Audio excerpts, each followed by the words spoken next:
Hello friends, welcome back to my channel GK with Manisha. Science एक important subject है। अगर आप किसी भी एग्जाम की तैयारी कर रहे हैं तो इस वीडियो में हम साइंस के most important and selected question को लेकर आए हैं जो आपके आने वाली परीक्षाओं में बार बार पूछे गए हैं। तो इस वीडियो को ध्यान से देखिएगा और सभी क्वेश्चन को याद कर लीजिएगा। क्वेश्चन पर चलते हैं। फर्स्ट क्वेश्चन है, निम्न में से कौन सा कवकीय रोग है? धवल रोग, एक्जिमा, दाद या हाथी पांव? राइट आंसर है ऑप्शन सी, दाद। दाद जो होता है यह एक कवक के द्वारा होने वाला रोग है। यह किस कवक के द्वारा फैलता है? ट्राइकोफाइटॉन यानी ट्राइकोफाइटॉन नामक कवक के द्वारा दाद रोग जो होता है फैलता है। इसको रिंग वर्म भी कहा जाता है। फ्रेंड, दाद जो होता है यह एक आम और अत्यंत संक्रामक त्वचा संक्रमण होता है। इसे आपको याद रखने हैं। अगला इंपॉर्टेंट क्वेश्चन है, एड्स रोग होता है जीवाणु से, विषाणु से, कवक से या फफूंद से? राइट आंसर है ऑप्शन बी, विषाणु से। यानी एड्स रोग जो होता है वह एक विषाणु के द्वारा फैलने वाला रोग है। इसका जो विषाणु है उसका क्या नाम है? HIV। यानी HIV के द्वारा, HIV विषाणु के द्वारा एड्स रोग फैलता है। यह एक वायरस होता है जिससे एड्स रोग फैलता है, आपको याद रखने हैं। अगला क्वेश्चन है, काला अजार का संचार किससे होता है? काली मक्खी से, बालू मक्खी से, सेटसी से या चिचड़ी से? राइट आंसर है ऑप्शन बी, बालू मक्खी। बालू मक्खी के द्वारा काला अजार रोग का संचार फैलता है। फ्रेंड्स, बालू मक्खी जो होती है, यह जो होती है फ्रेंड्स, काला अजार का संक्रमण बालू मक्खी या जिसको सैंड फ्लाई के नाम से जाना जाता है इसके द्वारा फैलता है। यह काला अजार को एक व्यक्ति से दूसरे व्यक्ति तक फैलाती है। इसे आपको याद रखने हैं। अगला क्वेश्चन है, कैडमियम प्रदूषण किससे संबंधित है? मीना माता रोग से, ब्लैक फुट रोग से, डिसलेक्सिया रोग से, इटाई इटाई से? राइट आंसर है ऑप्शन डी, इटाई इटाई से। कैडमियम प्रदूषण के द्वारा इटाई इटाई रोग होता है। फ्रेंड्स, इटाई इटाई जो होता है इसका शाब्दिक अर्थ होता है यह दर्द होता है और यह रोग कैडमियम प्रदूषण के द्वारा फैलने वाला रोग है। क्वेश्चन वेरी इंपॉर्टेंट है, आपको याद रखना है। यानी कैडमियम प्रदूषण इटाई इटाई रोग से संबंधित है।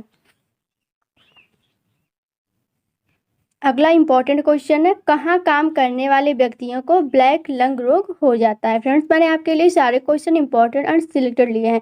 वही क्वेश्चन लिए हैं जो आपकी परीक्षाओं में बार बार पूछे गए हैं। अगर आप मेरे चैनल पर नए जुड़े हैं तो चैनल को लाइक और सब्सक्राइब करना ना भूलें। बेल आइकन को भी प्रेस करें ताकि मैं जब भी वीडियो अपलोड करूँ आप तक सबसे पहले पहुँच सके।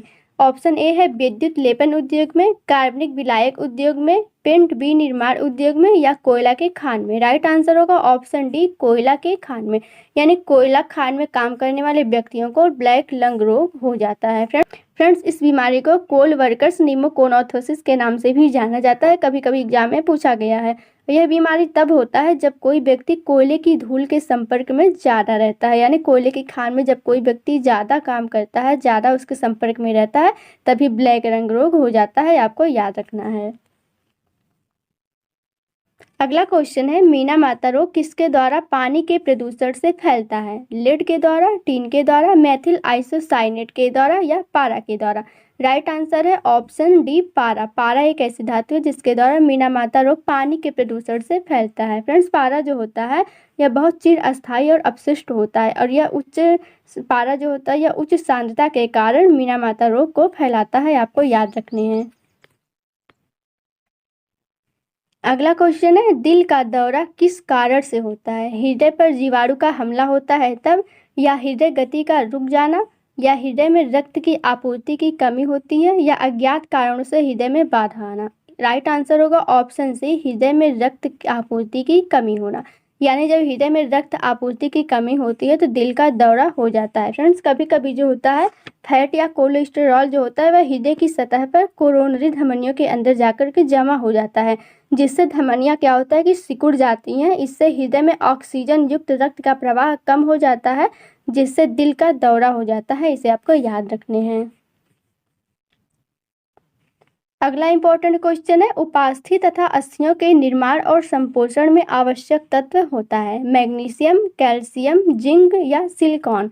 राइट आंसर है ऑप्शन बी, कैल्शियम। कैल्शियम जो है उपास्थि तथा अस्थियों के निर्माण और संपोषण में का आवश्यक तत्व होता है। फ्रेंड्स, कैल्शियम एक रासायनिक तत्व होता है और यह क्षारीय मृदा धातु के नाम से भी जाना जाता है और यह उपास्थि तथा अस्थियों के निर्माण में जो है बहुत महत्वपूर्ण भूमिका निभाता है। आपको याद रखना है। क्वेश्चन वेरी इंपॉर्टेंट है।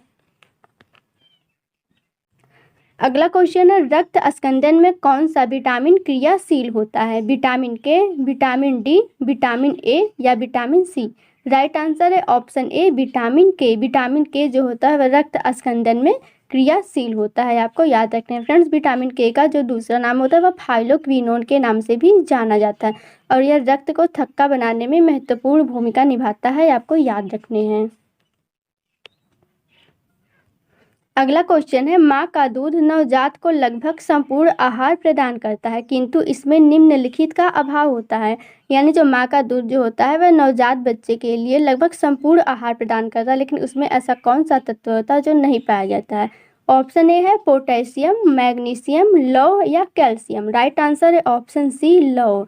यानी लौह एक ऐसा पदार्थ है, लौह एक ऐसा तत्व है जो माँ का दूध नवजात को लगभग संपूर्ण आहार प्रदान करता है, लेकिन उसमें लौह तत्व नहीं पाया जाता है, आपको याद रखने हैं फ्रेंड्स। माँ के दूध में आवश्यक पोषक तत्व जो होते हैं वह खनिज हो गया, विटामिन, प्रोटीन, वसा, एंटीबॉडी और ऐसे तत्व पाए जाते हैं जो नवजात बच्चे के संपूर्ण विकास के लिए आवश्यक होते हैं। लेकिन यह जो होता है जन्म के 6 महीने तक सभी आहार की पूर्ति करता है, उसके बाद कुछ तत्व बाहर से लेने पड़ते हैं, आपको याद रखने हैं।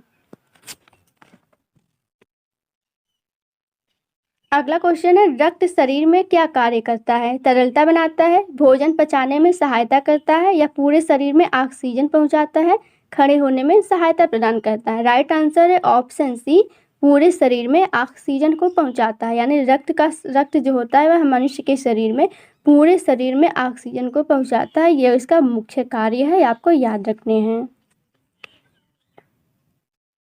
अगला मोस्ट इम्पॉर्टेंट क्वेश्चन है पाचन तंत्र में सामान्य रूप से पाए जाने वाले विकार को चुनिए। पीलिया, सतत पेशी संकुचन, पेचिश या दमा? राइट आंसर होगा ऑप्शन सी पेचिश।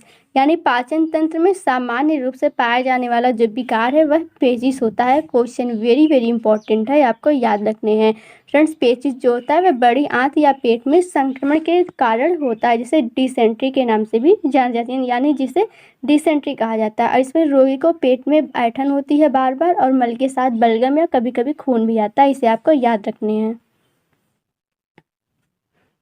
अगला क्वेश्चन है रेबीज क्या है? जीवाणु जनित रोग है, विषाणु जनित रोग है या कृमि जनित रोग है, प्रोटोजोआ जनित रोग है?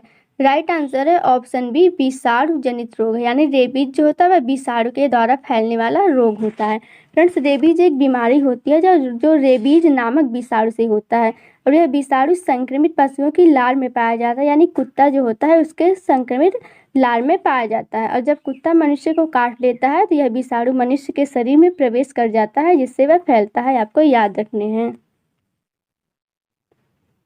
अगला क्वेश्चन है मस्तिष्क का कौन सा भाग शरीर के आसन और संतुलन को बनाए रखता है? अग्र मस्तिष्क, मध्य मस्तिष्क, पश्चिम मस्तिष्क या रीढ़ की हड्डी?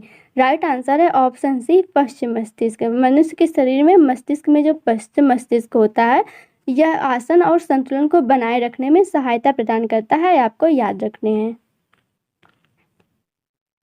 अगला क्वेश्चन है अगर अग्न्याशय में विकार हो तो क्या होगा? पाचन क्रिया ठीक नहीं होगी, रक्त का बनना बंद हो जाएगा, इंसुलिन और ग्लूकागोन नहीं बनेंगे या रक्तचाप बढ़ जाएगा? राइट आंसर है ऑप्शन सी इंसुलिन और ग्लूकागोन नहीं बनेंगे। यानी अगर अग्न्याशय में कोई विकार उत्पन्न हो जाता है तो इंसुलिन और ग्लूकागोन का बनना बंद हो जाता है फ्रेंड्स। इंसुलिन जो होता है वह बीटा कोशिकाओं के द्वारा संस्रावित होता है और ग्लूकागोन जो होता है यह अल्फा कोशिकाओं के द्वारा स्रावित होता है और यह एक पेप्टाइड हार्मोन्स के नाम से भी जाना जाता है, इसे भी आपको याद रखने हैं, कभी कभी एग्जाम में पूछा गया है।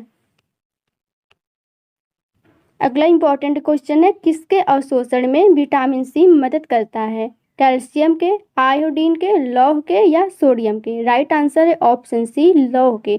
यानी लौह के अवशोषण में जो विटामिन सी होता है वह महत्वपूर्ण भूमिका निभाता है फ्रेंड्स। विटामिन सी के द्वारा होने वाला रोग जो होता है वह अस्कर्वी रोग होता है और इसका मुख्य स्रोत जो होता है वह खट्टे फल होते हैं। यानी विटामिन सी खट्टे फलों में पाया जाता है, आपको याद रखना है, क्वेश्चन इंपॉर्टेंट है।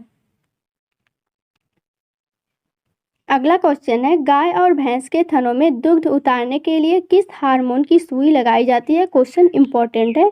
इंसुलिन, ऑक्सीटोसिन, इंटरफेरॉन या सोमेटोट्रोपिन? राइट आंसर है ऑप्शन बी ऑक्सीटोसिन। ऑक्सीटोसिन यह एक ऐसा हार्मोन है जो गाय और भैंस के थनों में दुग्ध उतारने के लिए इसका इंजेक्शन लगाया जाता है। फ्रेंड्स, ऑक्सीटोसिन एक पेप्टाइड हार्मोन होता है जो इंसानों और पशुओं दोनों में पाया जाता है।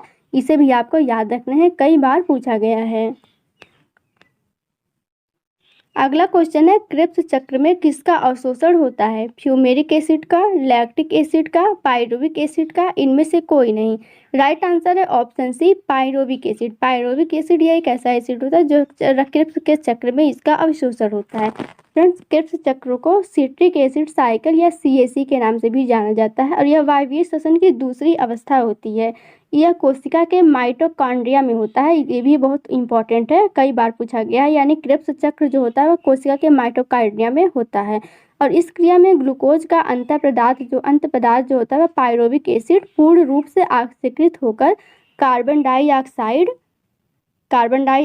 और जल में जो होता है बदल जाता है और अधिक मात्रा में इसके बाद वह ऊर्जा उत्पन्न करता है। और इस क्रिया में कभी कभी पूछा गया है कितने ATP अणुओं का निर्माण होता है या उत्पन्न होते हैं, तो वह होता है 38, यानी 38 ATP अणु का निर्माण होता है या उत्पन्न होते हैं। आपको याद रखना है, क्वेश्चन वेरी वेरी इंपॉर्टेंट है। अगला क्वेश्चन है, दोहरी बाहरी झिल्ली युक्त कोशिकांग है? तारक का, लयन का, माइटोकॉन्ड्रिया या राइबोसोम? राइट आंसर है ऑप्शन सी, माइटोकॉन्ड्रिया। यानी माइटोकॉन्ड्रिया जो होता है जिसे दोहरी बाहरी झिल्ली युक्त कोशिकांग के नाम से भी जाना जाता है। फ्रेंड्स, माइटोकॉन्ड्रिया को कोशिका का पावर हाउस कहा जाता है, बिजली घर भी कहा जाता है, इसे ऊर्जा का घर भी कहा जाता है। इसे आपको याद रखना है, ये भी पूछा जाता है। अगला क्वेश्चन है, किस गैस को ग्रीन हाउस गैस के नाम से नहीं जाना जाता है? मीथेन, हाइड्रोजन, कार्बन डाइऑक्साइड या नाइट्रस ऑक्साइड? इसका राइट आंसर होगा ऑप्शन बी, हाइड्रोजन। यानी हाइड्रोजन जो होता है यह एक ग्रीन हाउस गैस नहीं है। बाकी methane, carbon dioxide, nitrous oxide ये सब ग्रीन हाउस की मुख्य गैसों के नाम से जानी जाती हैं, आपको याद रखने हैं। उम्मीद है फ्रेंड्स आपको मेरी ये वीडियो अच्छी लगी होगी। वीडियो अच्छी लगी तो आप चैनल को लाइक और सब्सक्राइब जरूर करें, बेल आइकन को भी प्रेस करें ताकि मैं जब भी वीडियो अपलोड करूँ आप तक सबसे पहले पहुँच सके। Thank you and all the best.